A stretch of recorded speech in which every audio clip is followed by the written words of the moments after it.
এই সংক্ষিপ্ত সারটি piece is every step বইটি সম্পর্কে।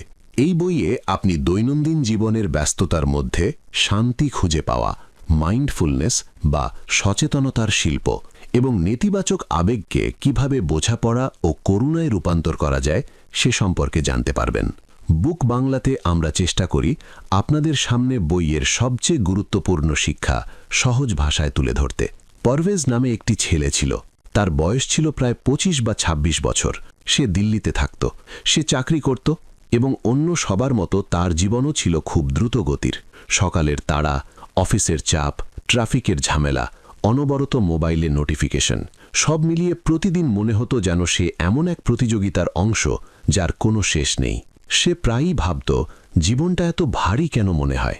সবাই তো তাই করছে যা আমিও করছি, কাজ, বাড়ি, সম্পর্ক, দায়িত্ব। তাহলে আমার ভেতরে এত অস্থিরতা কেন?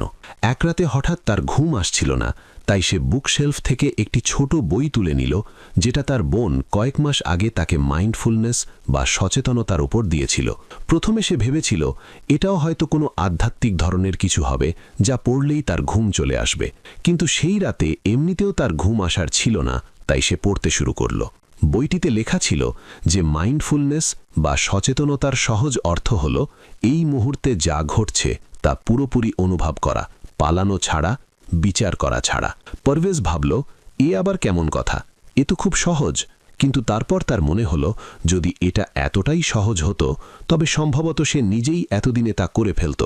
বইটির পরের পাতায় একটি লাইন তাকে থামিয়ে দিল।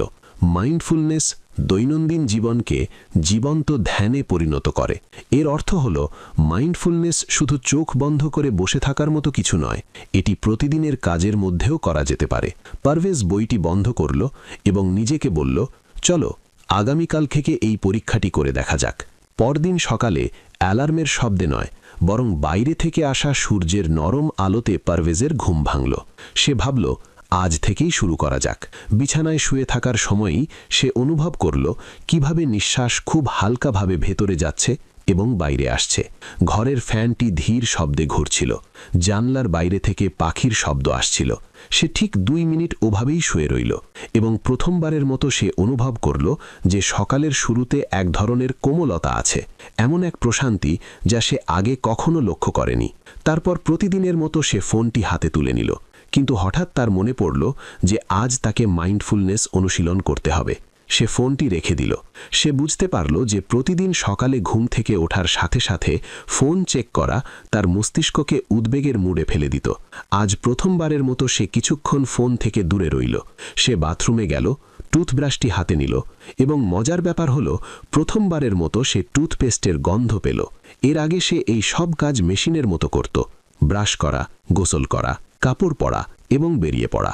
কিন্তু আজ তার মনে হলো যেন তার সকালটা একটু ধীর হয়ে গেছে, একটু বেশি নিজের হয়ে গেছে। রান্নাঘরে সে চা বানালো, কেটলিতে পানি ফোটার শব্দ, চা পাতার সুবাস, কাপ থেকে ওঠা ধোঁয়া। সে আগে কখনো এসব এত মনোযোগ দিয়ে অনুভব করেনি। তার মনে হলো যেন কেউ পৃথিবীর ভলিউম বাড়িয়ে দিয়েছে। অফিসের উদ্দেশ্যে বেরোনোর সময় সে ভাবল, ট্রাফিকের মধ্যে কিভাবে শান্তি পাওয়া সম্ভব? সেখানে তো হর্ন, ধাক্কাধাক্কি, রাগ এসবই থাকে। তবুও সে চেষ্টা করল। স্কুটারে বসার সাথে সাথেই সে অনুভব করল বাতাস তার মুখে এসে লাগছে। লাল সিগন্যালে থামলি সে একটি নিঃশ্বাস নিত এবং তারপর তা ছেড়ে দিত। প্রথমবারের মতো সে বুঝতে পারল যে লাল আলোতে থামাটা একটা বিরতির মতো, শাস্তির মতো নয়। অফিসে পৌঁছানোর পর তার আসল চ্যালেঞ্জ শুরু হলো, কারণ অফিসের চাপ ছিল তার জীবনের সবচেয়ে বড় অংশ। ক্লায়েন্ট মিটিং, ইমেলের বন্যা, বসের বকুনি, সবকিছুই ছিল বিশৃঙ্খলাপূর্ণ। কিন্তু আজ দিনটা অন্যরকম ছিল। চেয়ারে বসার আগে সে একটি গভীর শ্বাস নিল, তারপর ল্যাপটপ খুলল এবং প্রথম 10 মিনিট সে শুধু সেটাই করল যা খুব প্রয়োজনীয়, কোনো মাল্টিটাস্কিং বা একসাথে অনেক কাজ নয়। তার মনে হলো যেন মনের এলোমেলো জিনিসগুলো এক এক করে তাদের জায়গায় বসে যাচ্ছে। দুপুরে যখন সে ক্যান্টিনে খেতে গেল, দেখল যে সে প্রতিদিনের মতো দ্রুত খাচ্ছে এবং তার সাথে ফোনও ব্যবহার করছে। আজ সে ফোনটি পাশে রেখে দিল। প্রথমবারের মতো সে ডালের গন্ধ পেল। প্রথমবারের মতো সে অনুভব করল রুটি কতটা নরম এবং ডাল কতটা গরম। খাওয়ার সেই একই ছিল যা প্রতিদিন পাওয়া যেত, কিন্তু আজ খাওয়ার অভিজ্ঞতা ছিল সম্পূর্ণ ভিন্ন। যেন কেউ তাকে নতুন কোনো স্বাদ আস্বাদন করিয়েছে। সন্ধেবেলায় বাড়ি ফেরার সময় ট্রাফিক একই রকম ছিল, কিন্তু পারভেজ ছিল অন্যরকম। সে উদ্বিগ্ন হচ্ছিল না। হ্যাঁ, কিছু মানুষ হর্ন বাজাচ্ছিল, কিছু মানুষ ওভারটেক করছিল, কিন্তু সে শুধু এইটুকুই করল, সে তার মনোযোগ নিজের নিঃশ্বাসের ওপর রাখল। বাড়ি পৌঁছানোর পর তার মা তাকে পানি দিল। সে তার মায়ের হাতের বলরেখাগুলো লক্ষ্য করল। প্রথমবারের মতো সে বুঝতে পারল তার মা কতটা পরিশ্রম করেন, এবং সে আগে কখনো এসব বিষয়ের দিকে নজর দেয়নি। রাতে সে ভাবল, এই মাইন্ডফুলনেস কোনো জাদু নয়, শুধুই সচেতনতা। সেই কাজগুলো যা আমাদের প্রতিদিন করতে হয়, কিন্তু আমরা তা অনুভব করতে ভুলে যাই। আর যেহেতু আমরা অনুভব করি না, তাই জীবন আমাদের কাছে ভারী মনে হয়, যেন আমরা আমাদের জীবনে উপস্থিতি নেই, শুধু অটো পাইলট মোডে বা স্বয়ংক্রিয়ভাবে চলছি। ধীরে ধীরে পারভেজ প্রতিটি কাজে মাইন্ডফুলনেস নিয়ে আসতে শুরু করল। যখন সে কাপড় ধুত, তখন মেশিনের শব্দ, কাপড়ের গন্ধ, হাতের হালকা ভেজা ভাব, সে সব কিছু অনুভব করত। যখন সে পার্কে হাঁটত, তখন ঘাসের গন্ধ, গাছের মর্মর শব্দ, শিশুদের হাসি, সব কিছুই যেন এক নতুন পৃথিবী। একদিন সে তার বোনকে বলল, জীবন আগের মতোই আছে, একই কাজ, একই মানুষ, একই সমস্যা, কিন্তু তবুও সব কিছু বদলে গেছে। তার বোন হাসল, বলল, কারণ এখন তুমি প্রতিটি মুহূর্তে উপস্থিত আছো, আগে তুমি শুধু দৌড়াচ্ছিলে। পারভেজ বুঝতে পারল যে মাইন্ডফুলনেস এমন কিছু নয় যা কোনো বিশেষ মন্দিরে বসে করতে হবে। এটি প্রতিদিনের করা প্রতিটি কাজের মধ্যে পাওয়া যেতে পারে। যখন আপনি খাচ্ছেন, শুধু খান; যখন হাঁটছেন, শুধু হাঁটুন; যখন কারো কথা শুনছেন, সত্যিই শুনুন; যখন নিঃশ্বাস নিচ্ছেন, তা অনুভব করুন। এই ছোট ছোট মুহূর্তগুলো একত্রিত হয়ে একটি পূর্ণ জীবন তৈরি করে। পারভেজের মানসিক চাপ কমে গিয়েছিল, তার ঘুম ভালো হচ্ছিল, সম্পর্কের উষ্ণতা বেড়েছিল, এবং সবচেয়ে বড় কথা হলো সে অনুভব করছিল যে সে নিজের সাথে আবার সংযুক্ত হচ্ছে। সে বুঝতে পারল যে মাইন্ডফুলনেস নতুন কোনো কাজ যোগ করা নয়, এটি সেই একই কাজ যা আপনি ইতিমধ্যে করছেন, শুধু পদ্ধতিটা পার্থক্য গড়ে দেয়। আপনি যদি থালা বাসন ধোয়ার সময় রেগে গিয়ে ভাবেন, উফ, আমাকে এটাও করতে হবে, ওটাও করতে হবে, তাহলে কাজটা বোঝা হয়ে যায়। কিন্তু যদি সেই একই থালা বাসন ধোয়ার সময় আপনি পানির শব্দ, সাবানের ফেনা, হাতের নড়াচড়া অনুভব করেন, তাহলে সেই একই কাজ একটি শান্ত অভিজ্ঞতায় পরিণত হতে পারে। হাঁটার সময় যদি আপনি কেবল গন্তব্যের কথা ভাবেন, তবে পথটি বোঝা হয়ে যায়। কিন্তু হাঁটার সময় যদি আপনি পায়ের শব্দ, বাতাসের শীতলতা, সূর্যের উষ্ণতা অনুভব করেন, তবে হাঁটা একটি আনন্দে পরিণত হতে পারে। মাইন্ডফুলনেস পারভেজের দৈনন্দিন জীবনকে ধ্যানে পরিণত করেছিল। ধীরে ধীরে সে বুঝতে পারল যে আমাদের মধ্যে বেশিরভাগ মানুষই হয় ভবিষ্যতে নয়তো অতীতে বাস করে। গতকাল কি হয়েছিল, আগামীকাল কি হবে, এই দুয়ের জালে জড়িয়ে আজ হাতছাড়া হয়ে যায়। মাইন্ডফুলনেস তাকে আজকের দিনে বাঁচার দক্ষতা শিখিয়েছে। এখন রাতে যখন সে ব্যালকনিতে বসে, শহরের কোলাহল তার কাছে সঙ্গীতের মতো মনে হয়। মাঝে মাঝে সে শুধু আকাশের দিকে তাকিয়ে থাকত, চিন্তা ছাড়া, দৌড়ানো ছাড়া, এবং সেই মুহূর্তে সে অনুভব করত যে জীবন ততটা জটিল নয় যতটা আমরা বানিয়ে ফেলি। দিন, সপ্তাহ এবং মাস এভাবেই কেটে গেল, এবং পারভেজের পৃথিবী আগের মতোই দ্রুত ছিল, ব্যস্তও ছিল, কিন্তু তার ভেতরে ছিল এক ধীর গভীর শান্তি, যেন ভেতরে বসে কেউ বলছিল সব কিছু ঠিক আছে। পারভেজ জানত যে তার কাছে কোনো জাদু নেই, কোনো গুরু নেই, কোনো মহান জ্ঞান নেই, শুধু একটি ছোট অনুশীলন যা সে প্রতিদিন করে, মাইন্ডফুলনেসের। এবং সেই একই জিনিস তার জীবনকে সহজ, হালকা এবং সুন্দর করে তুলছিল। মাঝে মাঝে রাতে সে ভাবত, যদি মাইন্ডফুলনেস এতই সহজ হয়, তবে মানুষ কেন তা করে না? তখন তার নিজের জীবনের কথা মনে পড়ত। কত বছর ধরে সে নিজেও না থেমে, অনুভব না করে দৌড়াচ্ছিল। সম্ভবত মানুষ থামতে ভুলে যায়। এখন যখনই পারভেজের কোনো বন্ধু তাকে বলে, দোস্ত, জীবনটা খুব চাপের, সে শুধু এটুকুই বলে, দিনের মধ্যে 5 মিনিট, মাত্র 5 মিনিট, তুমি যাই করছো তা পুরোপুরি করো এবং পার্থক্যটা অনুভব করো। মাইন্ডফুলনেস পারভেজকে শিখিয়েছে যে শান্তি বাইরের কোথাও নেই, কোনো পাহাড়ে নয়, কোনো ধ্যানের কেন্দ্রে নয়, এটি ঠিক এখানেই আছে, প্রতিদিন, প্রতিটি মুহূর্তে, আমাদের ছোট ছোট কাজের মাঝে। আমাদের শুধু মনোযোগ দিয়ে দেখতে হবে। আর এমন ছোট ছোট সচেতন মুহূর্তগুলো তার সকালকে সুন্দর, দুপুরকে হালকা এবং রাতকে স্বস্তিতে ভরিয়ে দিয়েছিল। তার জীবন আগের মতোই ছিল, কিন্তু সে নিজে আগের মতো ছিল না। সে প্রতিটি মুহূর্তে উপস্থিত থাকতে শুরু করেছিল, যেন সে জীবনের সাথে বন্ধুত্ব করে ফেলেছে। আর এটাই হলো মাইন্ডফুলনেসের আসল অর্থ, জীবনকে মিস করা নয়, বরং একে বাঁচা, সত্যিকারের অর্থে বাঁচা। গত কয়েক মাসে পারভেজের জীবন ধীরে ধীরে বদলাচ্ছিল। মাইন্ডফুলনেস এখন আর তার কাছে নতুন বা অদ্ভুত কোনো ধারণা ছিল না। সে প্রতিদিন তার রুটিনে এটি অনুভব করছিল, কখনো চা বানানোর সময়, কখনো ট্রাফিকে, কখনো খাওয়ার সময়। সে অনুভব করত যে সে এখন একটু হালকা, একটু শান্ত এবং একটু বেশি জীবন্ত বোধ করছে। কিন্তু একটা বিষয় এখনও তাকে সমস্যায় ফেলত। তার মন মাঝে মাঝে খুব দ্রুত চলতে শুরু করত, যেন ভেতরে বসে কেউ না থেমে কথা বলে যাচ্ছে। এটা করতে হবে, ওটা করতে হবে, যদি এটা হয় তবে, যদি ওটা হয় তবে কি হবে, কি হবে না। বিশেষ করে রাতে বিছানায় শোয়ার পর এই কণ্ঠস্বর আরও জোরালো হয়ে উঠত। একদিন অফিসে একটি বড় প্রজেক্ট চূড়ান্ত হওয়ার কথা ছিল।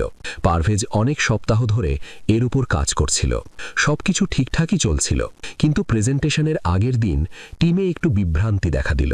কিছু স্লাইড সংশোধনের প্রয়োজন ছিল এবং বস বলেছিলেন যে যদি কোনো ভুল হয় তাহলে বড় সমস্যা হতে পারে। সেদিন অফিস থেকে বের হওয়ার সময় পারভেজের মাথা ভর্তি ছিল চিন্তায়। সে স্কুটারে করে বাড়ি ফিরছিল এবং প্রতিটি লাল আলোতে সেই একই প্রেজেন্টেশন তার মাথায় ঘুরছিল। যদি কিছু ভুল হয় তবে, যদি ক্লায়েন্ট রেগে যায় তবে, যদি বস বকাবকি করেন তবে।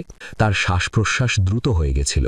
সে অনুভবও করতে পারছিল না যে সে দ্রুত শ্বাস নিচ্ছে। মন শুধু ছুটছিল। বাড়ি পৌঁছানোর পর তার মা জিজ্ঞেস করলেন, কি হয়েছে বাবা, মুখটা এমন ভার কেন? পারভেজ বলল, কিছু না মা, শুধু কাজের একটু চাপ। মা বোঝানোর চেষ্টা করলেন, কিন্তু পারভেজ শোনার মতো অবস্থায় ছিল না। সে তার ঘরে গিয়ে বিছানায় বসল। তার হাত পা ঠান্ডা হয়ে আসছিল এবং হৃদস্পন্দন দ্রুত হচ্ছিল। সে ভাবল, এত চাপ কেন?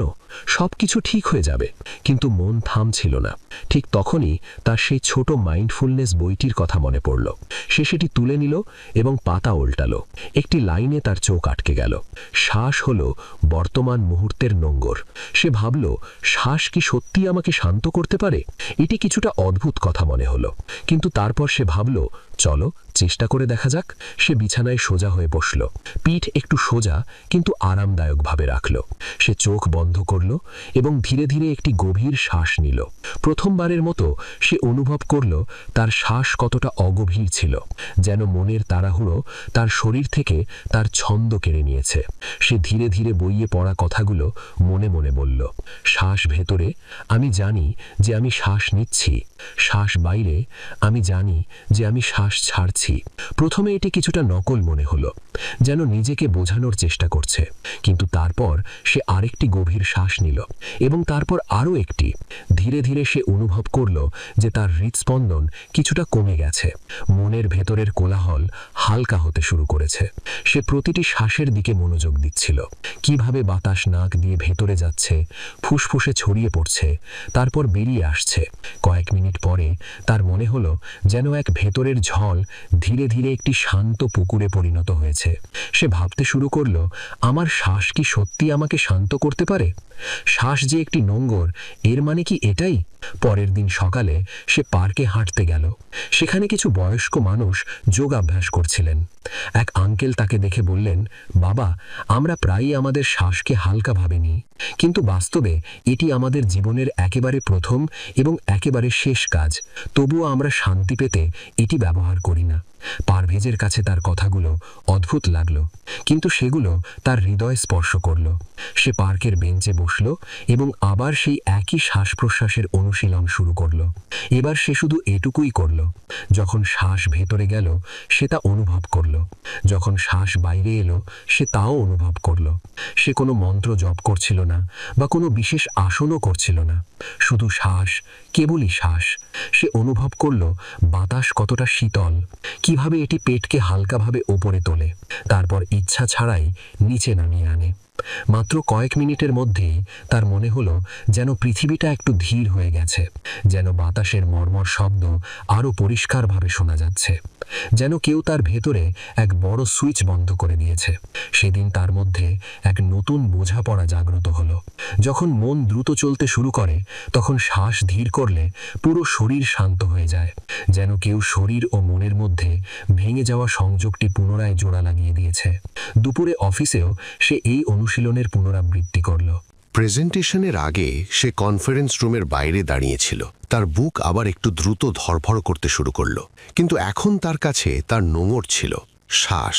সে চোখ বন্ধ করল এবং ধীরে ধীরে শ্বাস নিল। আমি জানি আমি শ্বাস নিচ্ছি। তারপর শ্বাস ছাড়ল। আমি জানি আমি শ্বাস ছাড়ছি। মাত্র 60 সেকেন্ড। সেই 1 মিনিট তার মনের মধ্যে একটি আলো জ্বালিয়ে দিল।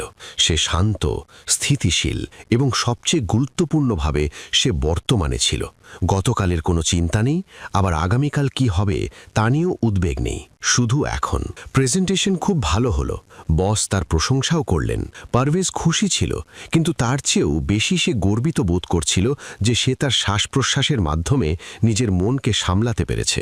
এখন যখনই কেউ তাকে জিজ্ঞেস করত, আপনি চাপে থাকলে কি করেন, সে হেসে বলতো, আমি শ্বাস নেই।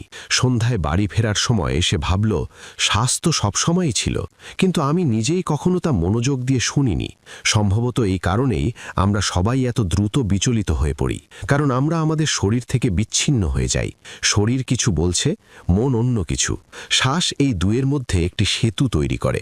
কয়েক সপ্তাহ পরে আরেকটি ঘটনা ঘটল, যা পারভেজকে শ্বাসের শক্তি আরও গভীরভাবে উপলব্ধি করালো। সেদিন তার বোনের হঠাৎ খুব জ্বর এলো।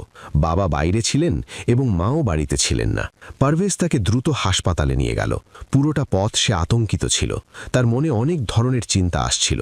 আশা করি জ্বর খুব বেশি নয়, আশা করি গুরুতর কিছু নয়। হাসপাতালে ডাক্তার বললেন আতঙ্কিত হওয়ার কোনো কারণ নেই, এটি ভাইরাল জ্বর। কিন্তু পারভেজের নার্ভাসনেস কমছিল না। সে তার বোনের হাত ধরেছিল এবং তার ভেতরে ভয়ের ঝড় বইছিল। ঠিক তখনই তার বোন খুব মৃদু গলায় বলল, ভাইয়া শ্বাস নাও, মনে আছে, তুমিই তো বলো। সে হাসল। তার চোখ একটু ভিজে গেল। সে আবার সেই একই অনুশীলন শুরু করল।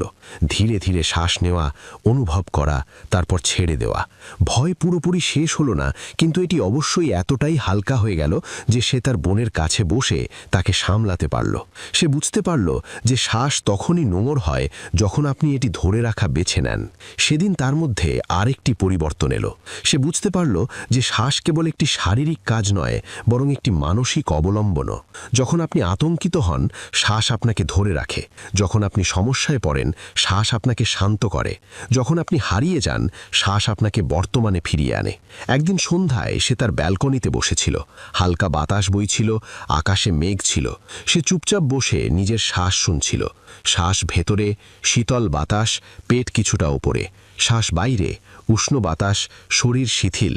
সে অনুভব করল যেন প্রতিটি শ্বাস তাকে তার অভ্যন্তরীণ শান্তির আরও এক ধাপ কাছাকাছি নিয়ে যাচ্ছে। এখন সে বুঝে গিয়েছিল যে মাইন্ডফুলনেস শ্বাস দিয়েই শুরু হয়, কারণ শ্বাস সবসময় বর্তমানে থাকে। এটি গতকালের নয়, আবার আগামীকালেরও হবে না। এটি শুধুই এখনকার। এবং যখনই সে শ্বাস অনুভব করত, তার মনোযোগ স্বয়ংক্রিয়ভাবে বর্তমানে ফিরে আসত। একদিন তার মা লক্ষ্য করলেন যে সে কোনো কারণ ছাড়াই কয়েক মিনিট চুপচাপ বসে থাকে এবং শ্বাসের দিকে মনোযোগ দেয়। মা জিজ্ঞেস করলেন, তুমি কি ধ্যান করছো? পারভেজ বলল, শুধু শ্বাস অনুভব করছি মা। মা হালকা হেসে বললেন, এটাও কি কোনো কাজ? সে মৃদু স্বরে বলল, হ্যাঁ মা, এর মাধ্যমে আমি আমার মনকে খুঁজে পাই। মা বুঝতে পারলেন না, কিন্তু হাসলেন। ধীরে ধীরে পারভেজ এই পরিবর্তনটি তার বন্ধু, পরিবার এবং অফিসের মানুষদের মধ্যেও লক্ষ্য করল। যখন সে শান্ত থাকত, তার শান্তি অন্যদেরও প্রভাবিত করত। যেন তার মন একটি ছোট আয়না, যার মধ্যে অন্যদের মানসিক চাপও কিছুটা নরম হয়ে যেত। সে ভাবল, যদি শুধু শ্বাস নেওয়ার পদ্ধতি পরিবর্তন করলে এত পার্থক্য তৈরি হয়, তবে সম্ভবত আমাদের সবার জীবন একটু সহজ হতে পারে, একটু কম ঝামেলাপূর্ণ, একটু বেশি শান্ত। এখন তার রুটিন অনেকটা এরকম হয়ে গিয়েছিল। সকালে ঘুম থেকে ওঠার সাথে সাথে 3টি গভীর শ্বাস, কাজ শুরু করার আগে 2টি গভীর শ্বাস, চাপে থাকলে 5টি গভীর শ্বাস, ঘুমানোর আগে 10টি গভীর শ্বাস। সে অনুভব করত যে সে প্রতিদিন নিজের সাথে আরেকটু বেশি সংযুক্ত হচ্ছে। আগে তার মন দৌড়াতো, এখন মন তার সাথে ধীরে ধীরে হাঁটতে শুরু করেছে। শ্বাসের এই অনুশীলন এখন তার দৈনন্দিন জীবনে মিশে গিয়েছিল, যেমন লবণ খাবারে আলতোভাবে মিশে যায়, কিন্তু এটি ছাড়া খাবার অসম্পূর্ণ মনে হয়। সে অনুভব করল যে শ্বাস কেবল বাতাস নয়, এটি সচেতনতা, শান্তি, স্থিতিশীলতা এবং সর্বোপরি নিজের সাথে একাত্মতার অনুভূতি।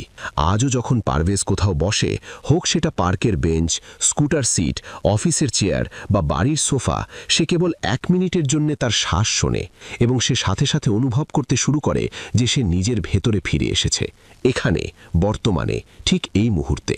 এবং সে জানে যে জীবন যতই ব্যস্ত হোক না কেন, চাপ যতই বাড়ুক না কেন, মন যতই বিচলিত হোক না কেন, তার কাছে সবসময় একটি নোঙর আছে, তার নিজের শ্বাস। সেই একই শ্বাস যা তাকে প্রতি মুহূর্তে বলে, এখানে থাকো, এখন থাকো, সব কিছু ঠিক আছে। পারভেজের জীবন ধীরে ধীরে অনেক বদলে গিয়েছিল। আগে সে প্রতিদিন নিজের কাছ থেকে পালাতো, সে প্রতিটি মুহূর্ত তাড়াহুড়োর মধ্যে কাটাতো এবং ভাবত যে সুখ কোথাও সামনে পাওয়া যাবে, যখন প্রমোশন পাবো, যখন আরও টাকা হবে, যখন বাড়ি কিনব, যখন সবকিছু নিখুঁত হবে। কিন্তু মাইন্ডফুলনেস এবং শ্বাসের অনুশীলন তাকে নিজের ভেতরে এক নতুন জগৎ দেখালো, এমন এক জগৎ যেখানে শান্তি বাইরে ছিল না, বরং ভেতরে ছিল, যা খুঁজে পাওয়ার মতো কোনো জিনিস ছিল না, বরং অনুভব করার মতো বিষয় ছিল। কিন্তু সে আসল বোধগম্য পেল এমন একটি ঘটনা থেকে, যা নিয়ে সে কখনো ভাবেনি। দিনটি ছিল পারভেজ বার, বিশ্রামের একটি দিন। কিন্তু অদ্ভুত ব্যাপার হলো, বিশ্রামের দিনেও পারভেজ অস্থির বোধ করত। তার মনে হতো ছুটির দিন মানেই বড় কিছু করা, কোথাও ঘুরতে যাওয়া, বিশেষ কিছু করা, তবেই দিনটি সঠিকভাবে কাটবে। যদি সে শুধু বাড়িতেই থাকত, তার মনে হতো দিনটি নষ্ট হলো। সেদিনও সকালে ঘুম থেকে ওঠার পর সে ভাবল, আজ কি করা যায়, কোথাও ঘুরতে যাওয়া উচিত, সিনেমা, ক্যাফে। কিন্তু তারপর তার মনে হলো এই সব কিছুই আগের অনেক পারভেজ বারের মতো হবে, জাঁকজমকপূর্ণ পরিকল্পনা, অল্প সময়ের জন্য মজা এবং তারপর সন্ধে নাগাদ বিষণ্ণতা। তাই সে ভাবল, আজ থাক, কোনো পরিকল্পনা নেই, দিনটি যেভাবে আছে সেভাবেই কাটুক। সে ব্যালকনিতে বসল। হালকা সকালের রোদ ছিল, কিছু বাচ্চা রাস্তায় খেলছিল, পাশের বাড়ি থেকে রুটি শাকার গন্ধ আসছিল, হালকা বাতাস তার মুখ স্পর্শ করছিল। সে চুপচাপ বসে রইল। প্রথমে তার একটু একঘেয়েমি লাগলো, কিন্তু তারপর সে তার শ্বাসের দিকে মনোযোগ দিল, যেমনটা সে এখন রোজ সকালে করে। কয়েক মিনিট পর তার মনে হলো যেন কেউ তার ভেতরে একটা হালকা ঘণ্টা বাজিয়েছে, একটি ছোট মৃদু জাগরণ। সে দেখতে থাকল, বাচ্চারা হাসছিল, একটি শিশু পড়ে গেল, তারপর উঠে আবার দৌড়াতে শুরু করল। সেই শিশুর হাসিতে অদ্ভুত একরকম নির্দোষ আনন্দ ছিল। পারভেজ নিজেকে জিজ্ঞেস করল, আমি শেষ কবে এভাবে কোনো কারণ ছাড়াই হেসেছি? তার মনে পড়ল না। সে চা বানানোর কথা ভাবল, রান্নাঘরে গিয়ে কেটলিতে জল দিল। গ্যাসের নীল শিখার দিকে তাকিয়ে হঠাৎ তার মনে হলো এই ছোট্ট মুহূর্তটি কত শান্ত। পানি ধীরে ধীরে গরম হচ্ছে, চা পাতার সুবাস ছড়াচ্ছে, ধোঁয়া ধীরে ধীরে উপরে উঠছে। সে শুধু সেখানে দাঁড়িয়ে রইল এবং এসব অনুভব করতে থাকল। চা নিয়ে সে আবার ব্যালকনিতে গেল। কাপটি গরম ছিল, চায়ের গন্ধ ছিল চমৎকার।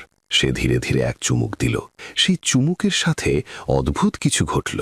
তার মনে হলো যেন তার পুরো শরীর এক সুখকর উষ্ণতায় ভরে গেছে, যেন সে সত্যি জীবিত থাকার অনুভূতি পাচ্ছে। যেন চা শুধু চা ছিল না, বরং একটি ছোট উৎসব ছিল।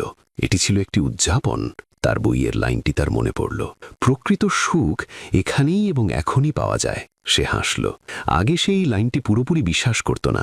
সে মনে করত সুখ বড় জিনিসে থাকে, ছুটিতে, নতুন ফোনে, প্রমোশনে। কিন্তু আজ চায়ের মাত্র এক চুমুক তাকে এমন সুখ দিল যা সে মাসখানেক ধরে অনুভব করেনি। সে নিজেকে বলল, সুখ কি সত্যিই এত সহজ? সন্ধে সে পাশের পার্কে হাঁটতে গেল। পার্কের এক কোণে একদল বৃদ্ধ মানুষ বসে কথা বলছিলেন। এক বৃদ্ধ দাদি ধীরে ধীরে চা খাচ্ছিলেন। একটি ছোট মেয়ে তার বাবার সাথে দোলনায় হাসছিল। এক বয়স্ক লোক গাছের নিচে চুপচাপ পাতা ঝরে পড়া দেখছিলেন। পারভেজের মনে হলো এই মানুষগুলোর সুখ কোনো বড় ঘটনার উপর নির্ভর করে না। তারা সেই ছোট ছোট মুহূর্তগুলোতে সুখী ছিল, যা সাধারণত সে নিজেই উপেক্ষা করত। সে পার্কের প্রান্তে একটি বেঞ্চে বসল। সে বাতাস অনুভব করল, মাটির গন্ধ অনুভব করল, দূর থেকে আসা হাসির শব্দ শুনল। কিছুক্ষণেই তার মনে হলো যে সুখ কোনো দূরবর্তী পাহাড়ে নেই, এটি কোনো বিশেষ জায়গায় নেই, বরং ঠিক এখানেই আছে, এই বেঞ্চে, এই বাতাসে, এই মুহূর্তে। সে ভাবতে শুরু করল, এত বছর ধরে আমি ভুল জায়গায় সুখ খুঁজেছি। আমি ভাবতাম যখন জীবনে বড় কোনো সুযোগ আসবে তখন আমি সুখী হব, কিন্তু হয়তো সুখ এখনই পাওয়া সম্ভব ছিল। প্রতিদিন, প্রতিটি মুহূর্তে আমি শুধু তা দেখতে পাচ্ছিলাম না। কয়েকদিন পর অফিসেও তার কাছেই বোঝাপড়া আরও গভীর হল। সেদিন দুপুরের খাবারের সময় অন্য লোকেরা দ্রুত খাচ্ছিল। কিছু লোক অফিসের রাজনীতি নিয়ে কথা বলছিল, কেউ কেউ মাঝখানে রেগে যাচ্ছিল। বাতাসে উত্তেজনা মিশেছিল। পারভেজ চুপচাপ বসেছিল। তার সামনে তার প্লেট ছিল, সাধারণ বাড়ির খাবার, 2টি রুটি, সবজি, ডাল। সে প্রথম রুটির এক টুকরো ছিঁড়ল, সবজি তুলে নিল এবং ধীরে ধীরে খেল। সে হঠাৎ অনুভব করল এই খাবার কত সুস্বাদু। এটি কি প্রতিদিন এরকমই স্বাদ লাগে, আর আমি তাড়াহুড়োতে তা অনুভব করছিলাম না? সে ডালের সুবাস অনুভব করল, রুটির নরম ভাব, সবজিতে হালকা ঝাল, এবং সবচেয়ে বড় কথা, সে তার ক্ষুধা অনুভব করল, তার তৃপ্তি অনুভব করল। সে হাসল। এটি এতই সাধারণ খাবার ছিল, কিন্তু আজ এটি তার কাছে রাজকীয় ভোজের মতো মনে হলো। তার আবার সেই লাইনটি মনে পড়ল, যখন আমরা বর্তমানে থাকি আমরা আমাদের জীবনের অলৌকিকতাকে স্পর্শ করতে পারি। পারভেজ বুঝতে পারল যে অলৌকিকতা আকাশ থেকে নেমে আসা কোনো কিছু নয়, অলৌকিকতা হলো আমাদের দৈনন্দিন জীবন। শুধু এটি দেখার জন্য একটু উপস্থিতি, একটু সচেতনতার প্রয়োজন। সেদিন সন্ধে বাড়ি ফিরে সে দেখল তার মা গাছে পানি দিচ্ছেন। তার চোখে এক ধরনের কোমলতা ছিল, তার হাতে একটি ধীর ছন্দ ছিল। সে মাকে বলল, মা, এই বাগান করার সময় তোমার এত ভালো লাগে কেন? মা হেসে বললেন, এটাই আমার কাছে সুখ বাবা। গাছগুলো যেন উত্তর দেয়, তাদের পাতা স্পর্শ করো, তাদের অনুভব করো, মনে হয় পৃথিবী এখনো খুব সুন্দর। পারভেজ প্রথমবারের মতো বুঝতে পারল যে সুখ কোনো কাজের মধ্যে নয়, বরং কাজ করার পদ্ধতির মধ্যে লুকিয়ে থাকে। সেই রাতে পারভেজ ছাদে ঘুমাতে গেল। এটি ছিল গ্রীষ্মের রাত, কিন্তু বাতাস কিছুটা শীতল ছিল, আকাশে তারা মিটমিট করছিল। সে চুপচাপ শুয়ে আকাশ দেখতে লাগল। ছোটবেলার স্মৃতি তার মনে এলো, কিভাবে সে ছাদে শুয়ে তারা দেখত এবং কোনো কারণ ছাড়াই অত্যন্ত খুশি থাকত। কতদিন হয়ে গেছে সে তারা দেখেনি। সে একটি দীর্ঘ শ্বাস নিল এবং তার ভেতরে এক প্রশান্তি জেগে উঠল। সুখ খুঁজতে আমাকে কোথাও যাওয়ার দরকার নেই, আমাকে বড় কিছু ঘটার জন্য অপেক্ষা করতে হবে না। সুখ ঠিক এখনই, ঠিক এখানেই, এই আকাশে, এই বাতাসে, এই শরীরে, এই নিঃশ্বাসে আছে। আমাকে শুধু থামতে হবে এবং তা অনুভব করতে হবে। তার মন সম্পূর্ণ শান্ত হয়ে গেল, যেন সারাদিনে এই প্রথমবার। পরের কয়েক সপ্তাহে পারভেজ এই বোঝাপড়া আরও গভীরভাবে অনুভব করল যে প্রকৃত সুখ কোনো কিছুর ফলাফল নয়, বরং একটি মুহূর্তের অভিজ্ঞতা। যখন সে তার ভাগ্নিকে কোলে তুলে নিত, সেই ছোট হাতগুলো তার মুখে আঘাত করত এবং হাসত, সেই হাসি তার কাছে বিশুদ্ধ সুখ বলে মনে হতো। যখন সে অফিসে পৌঁছত এবং কোনো সহকর্মীকে আন্তরিক হাসি দিত, সেখানেও সে হালকা মনে হতো। যখন সে বাড়ি ফিরে তার পোষা কুকুরটিকে আদর করত, তখন তার থাবার উষ্ণতায়ও সে সুখ দেখতে পেত। যখন সে তার হাতের তালুতে বৃষ্টির প্রথম ফোঁটা অনুভব করত, সেটাও ছিল এক আনন্দ। এবং যখন সে শুধু তার নিঃশ্বাস শুনত, তখনও সুখ ছিল। এখন সুখ তার কাছে কোনো লক্ষ্য ছিল না, এটি ছিল একটি অনুভূতি। একদিন সন্ধে সে পার্কে হাঁটছিল এবং সে অনুভব করল যে তার হাঁটার ভঙ্গিও বদলে গেছে। সে দ্রুত হাঁটছিল না, সে প্রতিটি পদক্ষেপের ভার অনুভব করছে। পা মাটিতে স্পর্শ করছে, তারপর উঠছে, তারপর পড়ছে। তার মনে হলো যেন প্রতিটি পদক্ষেপ তাকে বলছে, তোমার দৌড়ানোর দরকার নেই, সুখ তোমার পেছনে নেই, সামনেও নেই, এটি ঠিক এখানেই, এই পদক্ষেপে আছে। বাড়ি ফিরে সে নিজেকে বলল, যদি কোনো বিশেষ ঘটনা ছাড়াই জীবন এত সুন্দর হতে পারে, তাহলে সম্ভবত আসল অলৌকিকতা হলো এই যে আমি বেঁচে আছি, শ্বাস নিচ্ছি, অনুভব করতে পারছি। রাতে সে তার ঘরের আলো নিভিয়ে শুয়ে পড়ল। ঘরে নিস্তব্ধতা ছিল, জানলা দিয়ে হালকা বাতাস আসছিল। সে চোখ বন্ধ করল এবং একটা কথা ভাবল, সারা জীবন আমি ভবিষ্যতে সুখ খুঁজেছি, কিন্তু আসল সুখ বর্তমানে লুকিয়ে আছে। এটি কোনো দূরের বিষয় নয়, কোনো বড় স্বপ্ন নয়। সুখ ঠিক তখনই যখন আমি এখন শ্বাস নিই, যখন আমি চায়ের চুমুক দিই, যখন আমি হাসি, যখন আমি এখানে, শুধুই এখানে। এবং সেই রাতে প্রথমবারের মতো সে অনুভব করল যে সে সত্যি বাঁচতে শুরু করেছে। তার ভেতর থেকে একটি কণ্ঠস্বর এলো, সুখ ভবিষ্যৎ নয়, সুখ হলো এখন। এবং ঠিক সেই মুহূর্তে সে সত্যিকারের জীবনকে স্পর্শ করল, সম্ভবত প্রথমবারের মতো, যেন সে বেঁচে থাকার অলৌকিকতা সত্যিই অনুভব করল। পারভেজের জীবন এখন আর আগের মতো ছিল না। সে ছোট ছোট দৈনন্দিন মুহূর্তগুলোতে সুখ অনুভব করতে শিখেছিল। চায়ের স্বাদ, বাতাসের শীতলতা, শিশুদের হাসি, তার নিঃশ্বাসের ছন্দ, সবকিছু তাকে একটি নতুন পৃথিবী দেখাতে শুরু করেছিল। সে হালকা বোধ করত, আগের চেয়ে শান্ত এবং আগের চেয়ে সচেতন। কিন্তু জীবন সবসময় শান্ত থাকে না, এবং যেমনটা প্রায়শই ঘটে, আসল পরীক্ষা তখনই আসে যখন আমাদের ভেতরে কোনো কঠিন আবেগ, রাগ, ভয়, দুঃখ জেগে ওঠে। পারভেজের সাথেও তাই হতে যাচ্ছিল। এক সন্ধে সে অফিস থেকে বাড়ি ফিরছিল। আবহাওয়া ভালো ছিল, হালকা বাতাস বইছিল। সে স্কুটারে ধীরে ধীরে এগোচ্ছিল এবং তার ভেতরের শান্তি অনুভব করছিল। ঠিক তখনই তার ফোনে একটি মেসেজ এলো।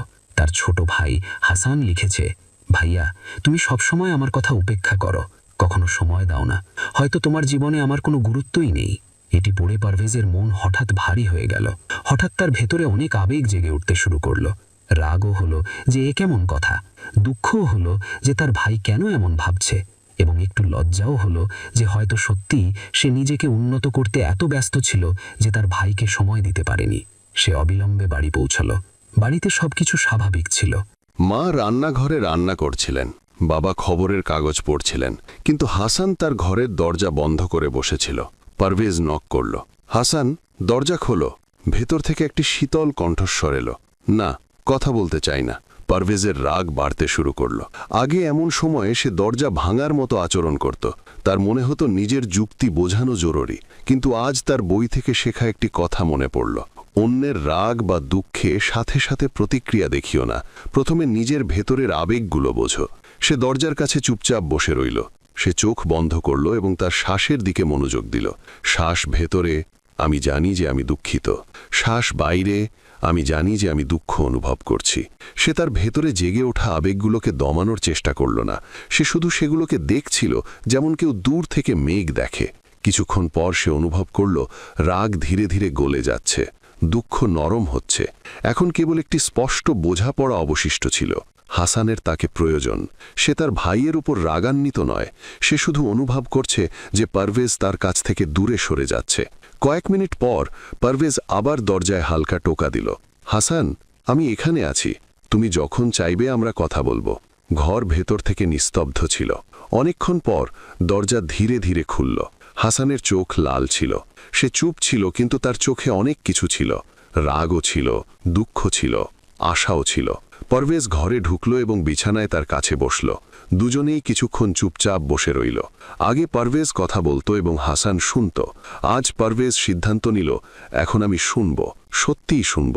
কয়েক মিনিট নীরবতার পর হাসান মৃদু স্বরে বলল, ভাইয়া, তুমি বদলে গেছো। তুমি এখন আমাদের সাথে কথা বলো না, সব কিছুতে ব্যস্ত, সব কিছুতে মাইন্ডফুলনেস, কিন্তু আমাদের জন্য সময় কোথায়? পারভেজ খোঁচা অনুভব করল, কিন্তু সে নিজেকে শান্ত রাখল। সে হাসানের চোখের দিকে তাকিয়েছিল, মাঝখানে বাধা না দিয়ে, বিচার না করে। সে তার কষ্ট অনুভব করছিল। হাসান বলে চলল, আমার মনে হয় তুমি আমাকে একদমই বোঝো না। আমি কলেজের চাপে আছি, বন্ধুদের সাথে ঝামেলা, কার সাথে কথা বলবো? তুমিই তো ছিলে, কিন্তু তুমিও দূরে সরে গেলে। পারভেজ অনুভব করল যে তার ভাই কেবল রাগান্বিত নয়, বরং একা। সে ভেঙে পড়েছে। সে মৃদু স্বরে বলল, হাসান, আমাকে মাফ করে দে। আমি সত্যিই তোর খুব কাছে আছি, কিন্তু আমি কয়েক মাস ধরে নিজেকে ঠিক করতে ব্যস্ত ছিলাম। আমি ভাবিনি যে তুইও কোথাও আমার সমর্থন খুঁজছিস। হাসানের চোখ দিয়ে পানি পড়তে শুরু করল। পারভেজ তাকে জড়িয়ে ধরল। দুজনেই কয়েক মুহূর্ত চুপচাপ রইল, কিন্তু সেই নীরবতায় কোনো রাগ ছিল না, বোঝাপড়া ছিল। কিছুক্ষণ পর পারভেজ বলল, আমার তোর কথা শোনা উচিত ছিল। আয়, আজ আমাকে সব বল, তোর যা ইচ্ছা বল, আমি শুধু শুনব। হাসান ধীরে ধীরে তার মনের বোঝা নামাতে শুরু করল। কলেজের চাপ, বন্ধুদের হিংসা, কেরিয়ারের ভয়, নিজেকে অপদার্থ মনে করা, এবং সবথেকে বেশি পরিবার থেকে দূরে যাওয়ার ভয়। পারভেজ শুধু শুনছিল, গভীর শ্বাস নিচ্ছিল, তার প্রতিটি শব্দ অনুভব করছিল। এই শোনা সাধারণ ছিল না, এটি ছিল গভীর শ্রবণ বা ডিপ লিসেনিং। সে তার ভাইয়ের কষ্ট বাতাসের মতো অনুভব করছিল, এটিকে জায়গা দিচ্ছিল, প্রবাহিত হতে দিচ্ছিল। ধীরে ধীরে হাসানের মুখ পরিবর্তন হতে শুরু করল। তার ভেতরের বোঝা নেমে আসছিল, তার কথা আটকে যাওয়া বন্ধ হলো, তার শ্বাস প্রশ্বাসও স্বাভাবিক হয়ে আসছিল। কিছুক্ষণ পর হাসান বলল, ভাইয়া, ভালো লাগছে, যেন মনটা হালকা হয়ে গেল। পারভেজ হাসল। মাঝে মাঝে আমাদের কেবল একজন শ্রোতার প্রয়োজন হয়, যে আমাদের পরিবর্তন করার চেষ্টা করে না, শুধু বোঝে। সেই রাতের পর পারভেজ বুঝতে পারল যে করুণা মানে শুধু কারো প্রতি দয়া দেখানো নয়, এটি তাদের কষ্ট অনুভব করা, এটি তাদের কথা শোনা, সত্যিকার অর্থে শোনা। পরের কয়েকদিনে সে এটি আরও গভীরভাবে বুঝতে পারল। একবার তার মা হঠাৎ কাঁদতে শুরু করলেন। অনেক মাস ধরে তিনি পরিবারের চিন্তায় নিজেকে ভুলে যাচ্ছিলেন। পারভেজ তার চোখে ক্লান্তি দেখল এবং তাকে কাছে বসালো। মা, বলো কি হয়েছে? তিনি প্রথমে কথা বলেননি, কিন্তু যখন পারভেজ চুপচাপ তার হাত ধরে বসে রইল, মাও তার দুঃখ প্রকাশ করতে শুরু করলেন। পারভেজ শুধু না থামিয়ে, কোনো উপদেশ না দিয়ে শুনল, এবং মায়ের মুখ ধীরে ধীরে শান্ত হতে শুরু করল।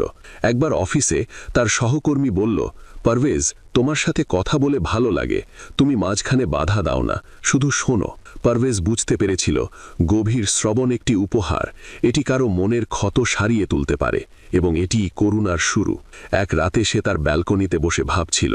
আগে সে ভাবত যে কঠিন আবেগ, রাগ, ভয়, হিংসা, দুঃখ, এগুলো এড়িয়ে চলা উচিত, কিন্তু এখন সে বুঝতে পেরেছে, এগুলো এড়িয়ে যেও না, দেখা উচিত।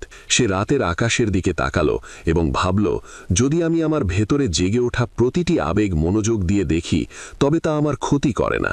এটি আসে, নিজের গল্প বলে যে এর পেছনে কি কাহিনী আছে, তারপর ধীরে ধীরে চলে যায়। একদিন সে পার্কে বসেছিল।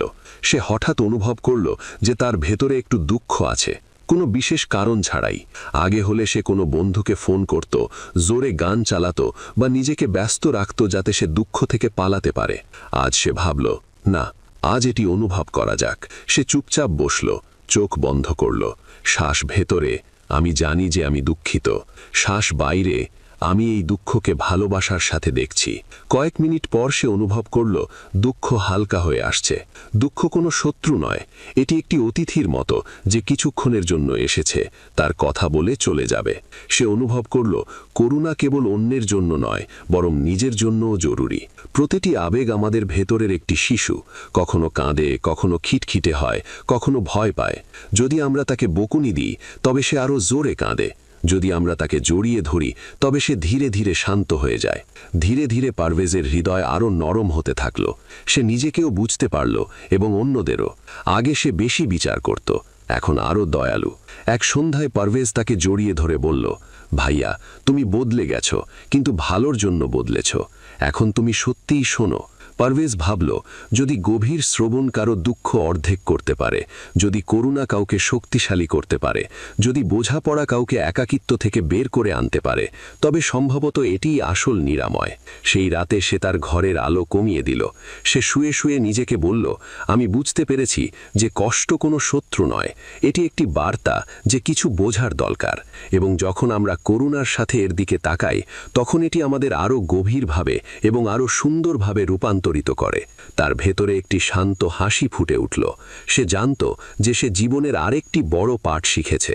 আমরা ব্যথা থেকে পালিয়ে নয়, বরং তা বুঝে সত্যিকারের সেরে উঠি। এবং এই বোঝাপড়া আমাদের হৃদয়কে নিজের জন্য এবং অন্যদের জন্য আরও দয়ালু করে তোলে। পারভেজ এখন জানত, শ্বাস আমাদের বর্তমানে নিয়ে আসে, বর্তমান আমাদের সুখ দেয়, এবং সুখ আমাদের করুণা শেখায়, এবং করুণা জীবনকে সত্যিকার অর্থে সুন্দর করে। সংক্ষেপে বলতে গেলে, এই সার সংক্ষেপটি পারভেজের মাইন্ডফুলনেসের মাধ্যমে শান্তি খুঁজে পাওয়ার যাত্রা তুলে ধরেছে। আপনি জেনেছেন কিভাবে শ্বাসকে নঙর হিসেবে ব্যবহার করে বর্তমান মুহূর্তে আনন্দ খুঁজে পেয়ে এবং গভীর শ্রবণ অনুশীলন করে মানসিক চাপ এবং সম্পর্কগুলোকে প্রতিরূপান্তরিত করা যায়। এই ছিল বইয়ের মূল শিক্ষা। আরও বইয়ের সারসংক্ষেপ পেতে চোখ রাখুন বুক বাংলাতে।